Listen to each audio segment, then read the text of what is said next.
ॐ ज्ञानतिमिरान्धस्य ज्ञानाञ्जनशलाकया चक्षुरुन्मीलितं येन तस्मै श्रीगुरवे नमः।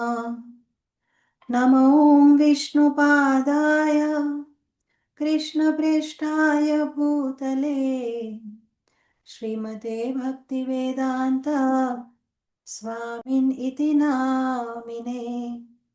नमस्ते सरस्वते देवे गौरवाणी प्रचारिणे निर्विशेषशून्यवादी पाश्चात्यदेशतारिणे। जय श्रीकृष्ण चैतन्य प्रभु नित्यानन्द श्री अद्वैत गदाधर श्रीवासादि गौरभक्तवृन्द। हरे कृष्ण कृष्ण कृष्ण हरे हरे, हरे Ram Ram Ram Hare Hare. Hare Krishna, dear children. Thank you all for joining. Last week, we talked about when and how does God appear. God is not some old person sitting on a big throne somewhere far away, where we cannot go and judging us. No, God is not that. He is a person. He can feel. He can reciprocate with us. Reciprocate means he can respond to our prayers. And when his devotees are in trouble, like when Prahlad Maharaj was in trouble, he called Lord through his prayers. Om Namo Bhagavate Vasudevaya. He chanted his name, and Lord appeared as Narsimhadev, right? This is the thing. God can reciprocate with us. And today, in our session, in half of an hour session, we're going to focus on that point, how God can reciprocate with us. And also in our last session, we spoke about some of the reasons that God has promised in Bhagavad Gita, the occasions when He surely comes. So we learned 2 shlokas last time, and the meaning, if I summarize in English, the reasons why Lord comes is whenever there is a decline in religious practice, dharma. When there is a rise of irreligion, when the irreligious, impious people, they become powerful. Then third reason is when the devotees, the pious people, they are in danger. So he comes, and he comes to punish the miscreants, the bad guys, right? So whenever we pray to him, he does listen and he does reciprocate. Reciprocate means he responds, he replies. And do you know how he replies? He has promised in Bhagavad Gita, there is a promise that he has given how he replies to our prayers. So let's recite this. ये यथा मां प्रपद्यन्ते तांस्तथैव भजाम्यहम् मम वर्त्मानुवर्तन्ते मनुष्या पार्थ सर्वशः. Would anyone like to read the translation? What is Krishna promising here? I could. Yes, Vidit, please. As all surrender unto me, I reward them accordingly. Everyone follows my path in all respects. O son of Pritha. Thank you, Vedit. By the way, would anyone like to try and recite this verse? We can try in another tune as well. I can lead and then you can follow me. Any volunteers? I can. Okay, I'll read one line and then you sing, okay? Okay. ये यथा मां प्रपद्यन्ते ये यथा मां प्रपद्यन्ते तांस्तथैव भजाम्यहम्। तांस्तथैव भजाम्यहम् मम वर्त्मानुवर्तन्ते। मनवर्तानुवर्तान्मे मनुष्यः पार्थ सर्वशः। मनुष्य पार्थ सर्वशः. Thank you so much. Who was it? Who was reciting? Me. Me. Me. Who? I tag. Thank you so much, Nisa. Very good. Okay. So Krishna is saying, as all surrender unto me, I reward them accordingly. Everyone follows my path in all respects. So it's a very short sentence, but it carries a very powerful promise of Krishna, a very high truth. So Krishna is saying that whoever comes to him, he answers. And the way we approach him is the way he responds to us. And nobody is ever ignored. Okay. So, think about that. Krishna has billions of children. We are all his children, all the humans, all the insects, animals, birds, all the living entities, all the souls that ever exist. They're all his children. Every soul is his child. But still, he personally responds to each one according to how they come to him. So, the verse we just read, in that where Srila Prabhupada gives the explanation. Srila Prabhupada explains that Krishna is equal to everyone. He is not partial to anyone, but he responds personally according to how each soul approaches him. See, if you try to remember that movie, Mahavatar Narsimha, Prahlad is a soul. He is also son of Lord. Hiranyakashipu, he is also a soul. He is also a child of the Lord. Then why the Lord kills one and protects another? So that's the thing. Prahlad is approaching the Lord with prayer, with love. So that is what he is getting. And Hiranyakashipu, he is envious of Lord. He is putting a devotee into danger. So that's why he gets reciprocation like that.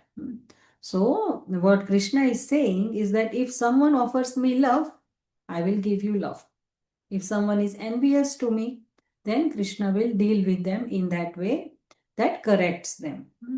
And even the demons who hate Krishna, the beauty of Krishna's reciprocation is that even if someone is a demon and they hate Krishna or they are envious of Krishna, Krishna will kill them, but he will give them liberation. Liberation means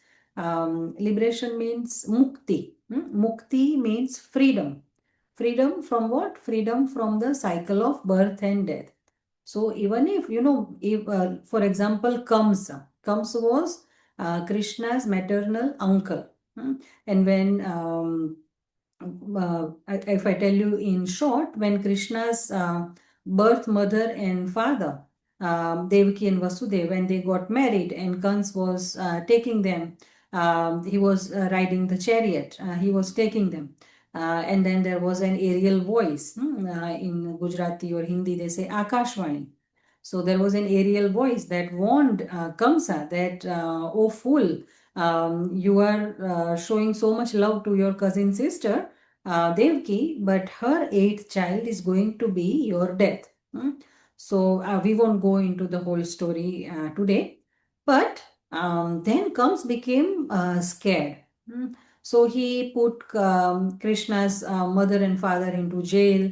And then he was killing every baby that was born from Devki. And he was always, while sleeping, while eating, while waking, while sleeping, he was always thinking about Krishna. He was thinking, oh, I don't know how Krishna will come, and when and how he will come and he will kill me. And he was thinking maybe he will cheat me. The Ariel voice said that eighth child will be my death, or what if seventh child is my death, or what if he doesn't even get born through my sister? What if he is born somewhere else? Always he was anxious about Krishna, Krishna, Krishna, even if through fear, but he was always thinking about Krishna. And because of that, because of him always thinking about Krishna, hmm, he also got liberated. Krishna did kill him, but he also got liberated. So Krishna is so merciful like that. So if we try to understand Krishna's reciprocation, we can imagine the sun. Sun shines every day on everyone equally. If you, the thing is, if you open your window, then sunlight will fill your room and there will be light, there will be no darkness. But if you close the window, close the curtain, then you will not get light. Your room will be dark. But sun is still shining. Did the sun stop shining? No. But who is making the room dark? You are. You are doing it by closing the curtains. So Krishna is like that sun. If we open our hearts to him with humility and with devotion and with faith, hmm, that he always helps, he always comes, he always responds, he always reciprocates. If we have faith like that, then if we open the door, his mercy is flowing, and his mercy is like thousands of oceans. So his mercy, as soon as we open the doors to him, his mercy just comes flooding in. But if we close our hearts with pride or anger or selfishness, then we block his love. And to make this truth from Bhagavad Gita very, very clear, today I'm going to share with you a little story. So this is the story of the washerman and the weaver in Mathura. So as I said, Krishna and Balram, they were born in Mathura in the prison. Their parents were Devaki and Vasudev. Um, and then they were taken to Vrindavan to keep them safe from Kamsa. So comes the wicked king of Mathura, was also maternal uncle of Krishna. He had been trying to kill Krishna, harm Krishna since his birth. And now, Krishna was going to face him. He sent Uddhava to go and get Krishna from Vrindavan in the chariot. So Krishna was going to come and face comes now. But so when they entered Mathura, before meeting Krishna, before meeting Kamsa, Krishna was just walking around in Mathura and meeting various people, because a lot of people were very happy to see him, because they had all heard about what glorious things he did in Vrindavan, how he killed so many demons. So before meeting comes, Krishna met some ordinary people on the streets of Mathura. And the way different people treated Krishna, it shows how this verse that we are talking about today, Bhagavad Gita 4.11, it shows how this verse, Bhagavad Gita 4.11, works in real life. So I'll remind you again what the verse said.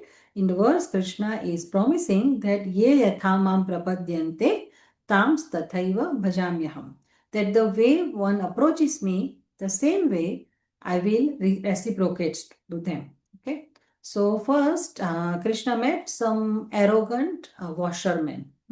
So as Krishna and Balram were walking through the streets, they saw a washerman. Washerman in Hindi or Gujarati, if somebody is understanding, it's called dhobi.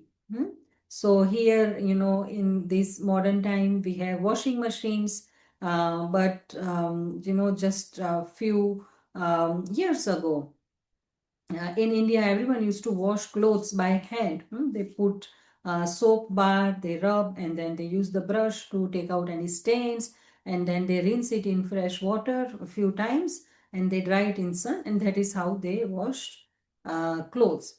And then sometimes there were washermen. So they do it professionally. So we can give them our clothes and they wash, iron them, and then bring them back. Okay. So that's what a washerman is. Anyways, Krishna and Balram saw a washerman. He was carrying bundles of beautiful, royal, colorful silk, very nice clothes. So, he had washed these clothes and now he had prepared them to take to the palace of Kamsa. So these were clothes for the king, Kamsa. So Krishna wanted to just tease these washermen. So he smiled at him and Krishna said very politely that, oh dear washermen, we are simple cowherd boys coming from Vrindavan. And now we are going to meet your king Kamsa. So it will be nice if we wear some nice clothes, just like the ones you have. So please give us some nice clothes to wear. And from all the people that were there, some people could see that he is God. Some people could realize that no ordinary child can kill such powerful demons as Krishna has already done. But some people, they choose to keep their eyes closed. They refuse to accept that he is God. So Washerman does not realize that Krishna is God. So what an opportunity he had. God himself was asking him for something. If it was me, if it was you, you will feel, oh my God, I'm so honored that God is asking me for something. I can do something for God. Finally, because he has given us everything, and if we are able to give him something, that will be such an honor. But this washerman could not see the opportunity here. He was very proud. So he just frowned at Krishna and he snapped at them and said, you village boys, don't you know that these clothes, they belong to the mighty king Kamsa? How dare you even ask me? Do you think you deserve these clothes? Go away from here. And he was threatening Krishna that if you don't go away straight away, then I'm going to call the king's soldiers and they will come and they will beat you and they will arrest you and hang you to death. So, instead of feeling blessed by the opportunity to serve Krishna, to do something for Krishna, he became very angry. So, his heart was full of pride and also some fear for Kamsa, because if he does he helps the enemy of Kamsa, then Kams might be upset. So he had fears like that. So he did not recognize that Krishna is God. Even though Krishna's respect was very his request was very polite. Yeah, Krishna was simply trying to test if the washerman is willing to help, but his response was very rude, and he publicly insulted and ridiculed Krishna with very harsh and rude, loud, insulting words. And Krishna, he never tolerates arrogance. He likes the people who are humble, the people who are happy to help. Hmm. So, what Krishna did, even though he is a young boy, what Krishna did, he just touched his fingers very gently on his face. And with that one touch, the washerman fell dead on the spot. And you may ask that why Krishna had to give such serious punishment to him. He just said no for giving some clothes, and Krishna just killed him. Hmm. But we have to remember the words we are talking about today. Krishna only responds to how we treat him. The washerman closed his heart with pride and insult.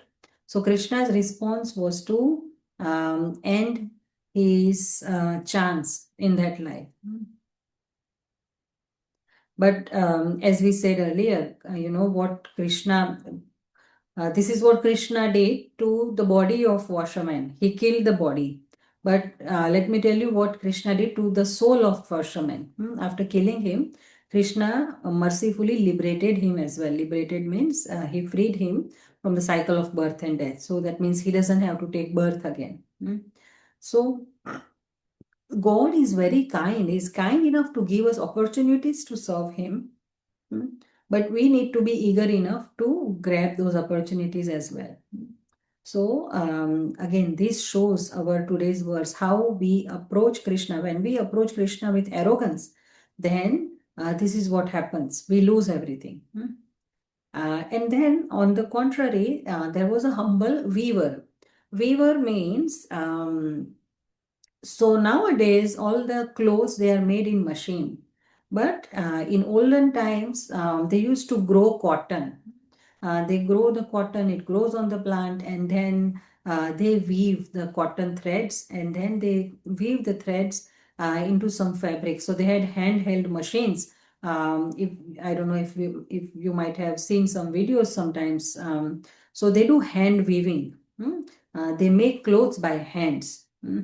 And those clothes are very, very sturdy. They last very long.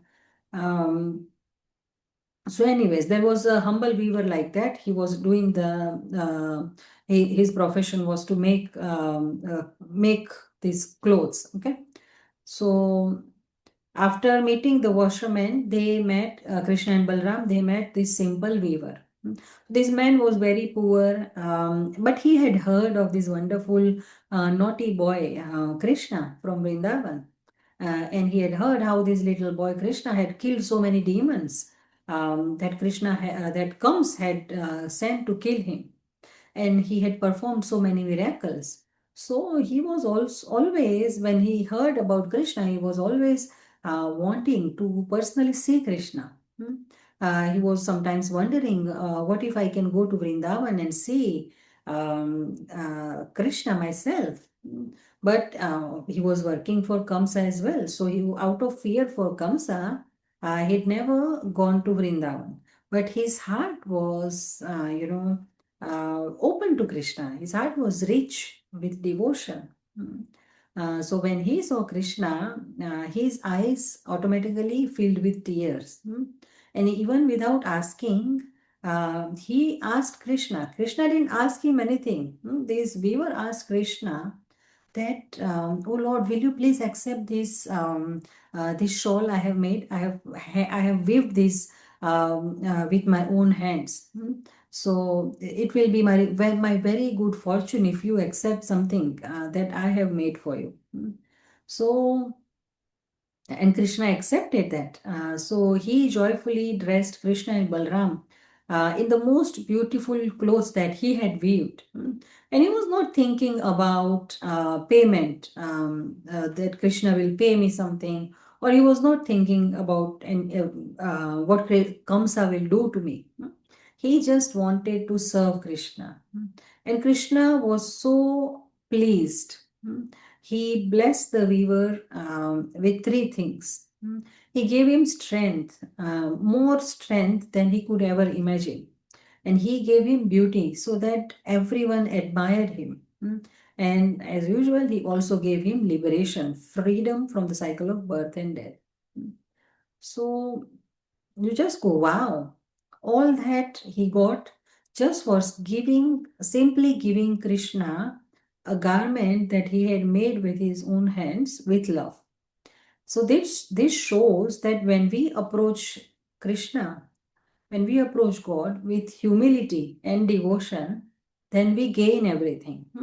That is what prayers mean. That is what going to temple and um, bowing down, holding our hands, and asking, praying to Krishna, to God means.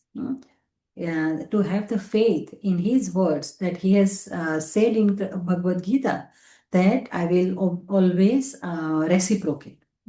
So the lesson from these two stories, the washerman and the weaver, they both met Krishna on the same day. Similar things happened, but one was proud, he lost everything, and the other one was humble, so he gained eternal blessings. Krishna didn't change. They both met Krishna only on the same day. Krishna was same to both. but their attitude towards Krishna was different. Hmm? And their attitude to Krishna it decided how Krishna reciprocates with them. Hmm? So that is Bhagavad Gita 4.11 in action. As they surrender to me, I reward them accordingly. So today, if we quickly summarize what we learned today, so this verse teaches us that if you call Krishna with love, he listens like a best friend. But if you ignore him, he will not force himself in our life. If you ignore him, he will leave you alone, but he will wait for you patiently. If you are proud like the washerman, then you lose the chance to make a relationship with him. But if you are humble like the weaver, then Krishna's blessings they flow into your life. So whether you try to make a relationship with Krishna by chanting his names, by praying or offering food to him, offering flowers to him, offering just little water to him, Krishna does see your heart and he does respond with love. Hmm. So these words that we learned today, it shows that Krishna is not far away. He is watching us. He is watching how we approach him. And he's saying that as you approach me, I will reward you. So let us always approach Krishna with humility, love, and devotion, and then we will get his unlimited blessings. Krishna is like a mirror. If you smile into the mirror smiles back, right? But if you frown, then mirror frowns. So Krishna reflects your heart back to you. Krishna is like best friend. If you trust him and share your secrets, share your fears with him, share your desires with him, he does listen. But if you push him away, he will not bother you. He will wait for you patiently outside the door of your heart forever. That's why whether you have in some of the scriptures it is said that akama sarva kamo va moksha kamo udaradhi tivrena bhakti yogena yajeta purusham param.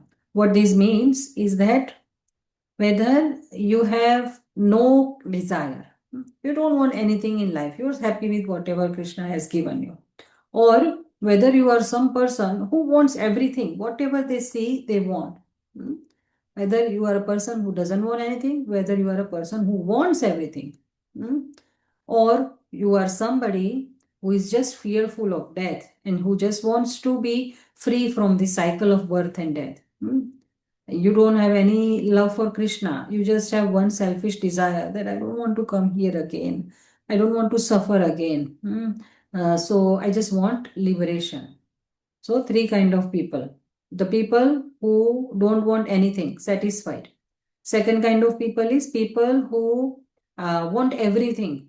Everything they see, they are never satisfied. They want everything. Or some kind of people, they just want liberation. No matter which kind of person you are, but you should always remember him, worship him. Hmm? And and that will guarantee the success of your life. So we still have 2 minutes. Would anyone new like to try and recite these verse before we finish? Or if anyone has any question or doubt about these verse, we can clarify that as well.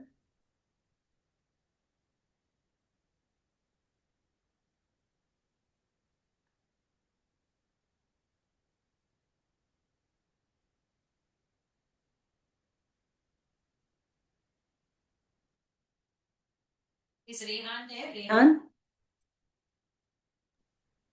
I can try to recite it. Okay, Rahi. You want to recite on your own or you want to follow me? I could try to recite it on my own. Try. Yes, very good. Try. ये तथा मां प्रपाद्यन्ते तंस्ततत्व्यभिचारिणम् मम वर्- वर्तमानुवर्ते मनुष्य port सर्वस्य स. I can just share a tip. See, when words are small like this, we can easily pronounce. Yeah. And one thing is when A is simple like that, we say ya. But when there is a line on top of A, we say a. So ya, tha. Okay. Ma, mm. But when there is a long word, my tip for you is you break it. Pra, pa, diante, like that. Okay. So you can try like that. Okay. Hmm? Anyone else? I could. Ethan, you want to try? I can. ચાલશે Rihan you want to try હું બોલીશ અને you can repeat after me Okay. ચલો ये यथा मां प्रपद्यन्ते यथा माम प्रपद्यन्ते तांस्तथैव भजाम्यहम् तांस तथैव भजाम्यहम् मम वर्त्मा नुवर्तन्ते मम वर्तमानुवर्तन्ते मनुष्याः पार्थ सर्वशः मनुष्य पार्थ सर्वशः Thank you so much. Okay, so in summary, we read verse Bhagavad Gita 4.11 today, which says Krishna's promise that the way you approach Krishna, the same way he reciprocates with us. Okay, so on that note, we will end today's class. If anyone has any questions, they can ask, otherwise, we'll stop.